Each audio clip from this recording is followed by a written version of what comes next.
मैं हूं आपका दोस्त एमवी और स्वागत है आपका मेरे YouTube चैनल एमवी टॉक में।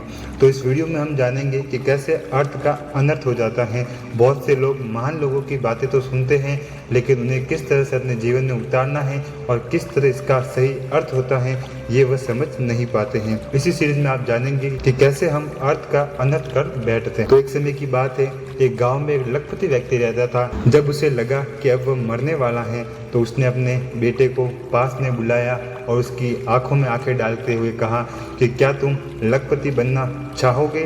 तो उस बेटे ने एकदम उत्तर दिया कि पिताजी, इस दुनिया में हर कोई लखपति बनना चाहता है। हर किसी की ये इच्छा होती है कि उसके पास ज़्यादा संपत्ति हो और धन वैभव से वो परिपूर्ण हो। तो इस पे पिता ने कहा, तो ठीक है, मैं तुम्हें लखपति बनने की 3 ऐसी बातें बताऊंगा जो मैंने अपने जीवन में उतारी और मैं लखपति बन गया। अगर तुम भी इन बातों पर अमल करोगे तो तुम भी मेरी दी हुई संपत्ति को कई गुना ज़्यादा बढ़ा सकते हो। तो इस पे पिता अब अपने बेटे को वो 3 मुख्य बातें बताता है जिसकी वजह से उसका पिता लखपति बन चुका है। तो अब हम इस वीडियो में जानेंगे वे कौन सी 3 बातें हैं जिसकी वजह से एक व्यक्ति लखपति बन सकता है। तो बेटा अपने पिता को आश्वासन देते हुए कहता है कि हाँ पिताजी, आपकी बातों पर मैं जरूर अमल करूँगा। तो पिता ने बड़ी गंभीरता से कहा, बेटा पहली बात तो ये कि छाया में काम पर जाना और छाया में ही काम से लौटना। दूसरी बात कि मीठा करके ही खाना। और तीसरी बात उधार देके मांगना न पड़े। ये 3 बातें अगर तुम अपने जीवन में अमल करोगे तो तुम निश्चित ही लखपति बन जाओगे। अब बहुत से व्यूवर ने जब ये 3 बातें सुन ली तो उन्हें लगने लग गया कि ये तो आम बातें हैं, इन्हें तो हर कोई अपनी लाइफ में अमल कर सकता है। लेकिन यही गलती बहुत से लोग करते हैं कि बातें तो होती हैं सिर्फ आम, लेकिन उन्हें समझने में लोग कर जाते हैं अक्सर वो गलतियाँ, जिसकी वजह से वो नहीं पहुंच पाते हैं उन सफलताओं की मंजिलों पे जो उन्होंने तय किया था। तो पुत्र ने भी इन्हें आसान समझकर वही गलतियाँ की जो हमें नहीं करनी है। तो अब हम इस वीडियो में जानेंगे कि पुत्र ने कौन सी वो गलतियाँ की और कहाँ पे उससे वो गलती हो गई कि वह दिवालिया होने की स्थिति में पहुँच गया। कुछ समय बाद उसके पिता की मृत्यु हो गई और कुछ दिनों पश्चात जब लड़के को अपने पिता के क्रियाक्रम करने से फुर्सत मिली तो उसने अपने पिता के कारोबार को संभालने की ठानी। फिर वह काम पे जाने लगा। जब वह काम पे जा रहा था तो उसके पिता की पहली बात दिमाग में आई कि छाया में ही काम पे जाना और छाया में ही काम से लौटना।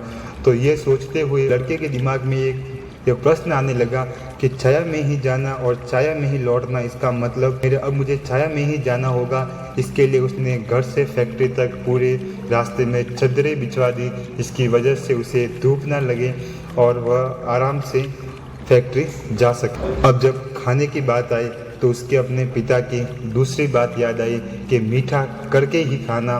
तो उसने अब तरकीब लगाई कि अब जो भी वो आहार लेगा उसमें वो मीठा करके ही उसे खाएगा। फिर उसने घर में भी ये कहलवा दिया कि उसके भोजन में जो कुछ भी बने उसमें मीठा जरूर होना चाहिए।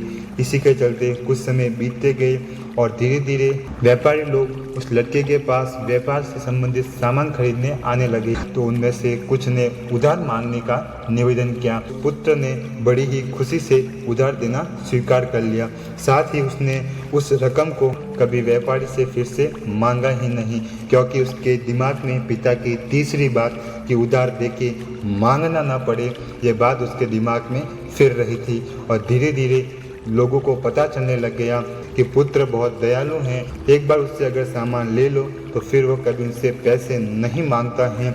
बहुत सारे लोग उस पुत्र से सामान ले जाते गए और फैक्ट्री की हालत खराब होती शुरू हो गई। देखते ही देखते उस नौजवान का दिवालिया पीटने लगा और उधर ज़्यादा मीठा खाने की वजह से उसे डायबिटीज़ भी होने लग गई थी। अब उसकी हालत भी खराब हो गई थी और व्यापार में काफ़ी घाटे के साथ वह ज़्यादा परेशान होने लग गया। उस पुत्र का सौभाग्य बहुत अच्छा था कि अचानक उसके घर उसके पिता का एक मित्र उसका हालचाल और उसके व्यापार के बारे में पूछने के लिए। तो इस पर उस लड़के ने अपनी सारी व्यथा गाथा कह सुनाई। मैं तो अपने पिता के आदेश का पालन कर रहा था, लेकिन मैं दिवालिया होकर बैठ गया। साथ ही मुझे शुगर की भी शिकायत हो गई है। उस मित्र ने सारी बात सुनने के पश्चात कहा, बेटा, ये जो तू कर रहा है इसमें तेरे पिता का कोई कसूर नहीं है। तूने तेरे पिता के जो शब्द थे उनका सही से अर्थ निकाला ही नहीं, तूने अर्थ का अनर्थ कर दिया, और जिसकी वजह से आज जो तेरी हालत है उसका जिम्मेदार तू खुद है। इन 3 बातों का सही में क्या अर्थ है ये अब हम वीडियो में जानने जा रहे हैं, जिसकी वजह से फिर उस लड़के ने इन बातों का सही तरह से इस्तेमाल किया और फिर से अपने पिता के कारोबार को सही ढंग से चलाने लग गया। पिता के मित्र उसके पुत्र से कहते हैं कि बेटा, इस भूल के शिकार तुम ही नहीं हो, यही गलती बहुत से लोग कर रहे हैं। वेदों और शास्त्रों में लिखा हुआ कुछ और है और अज्ञानी लोग अपनी मर्जी से इसका अर्थ कुछ और लगाते हैं। खैर सुनो, मैं तुम्हें बताऊंगा कि तुम्हारे पिता के कहने का भाव क्या था। पहली बात तुम्हारे पिता ने कही थी कि छाया में ही जाना और छाया में ही आना। इसका मतलब ये था, जब तुम फैक्ट्री में जाओ तो धूप निकलने से पहले फैक्ट्री में जाना और संध्या होने के बाद घर को लौटना, जिससे तुम्हारा व्यापार में सफलता मिल जाएगी। और तुम्हारे पिता का दूसरा आदेश था मीठा करके ही खाना। इसका भाव यह था कि मेहनत करने के बाद जो प्राप्त हो उससे संतुष्ट होना और भगवान से गिला शिकवा करने की बजाय सब्र और शुक्र से जीवन व्यतीत करना। तीसरा आदेश तुम्हारे पिता का था कि उधार देने के बाद मांगना न पड़े। इसका सही अर्थ ये होता है कि उधार कुछ ऐसे ढंग से दिया जाए कि बाद में उधार लेने वाले के पीछे न भागना पड़े, कि उधार देने से पहले कुछ ऐसी कागजात आदि लिखवा लिए जाए या कोई कीमती चीज़ गिरवी रख दी जाए कि उधार लेने वाला खुद ब खुद उधार लौटाने के लिए आपके पास दौड़ा चला आए। पिता के आदेशों का सही अर्थ जानकर पुत्र बहुत प्रसन्न हुआ। उसने अपने पिता के मित्र को धन्यवाद दिया और फिर अपने पिता के आदेशों पर अमल करने में जुट गया।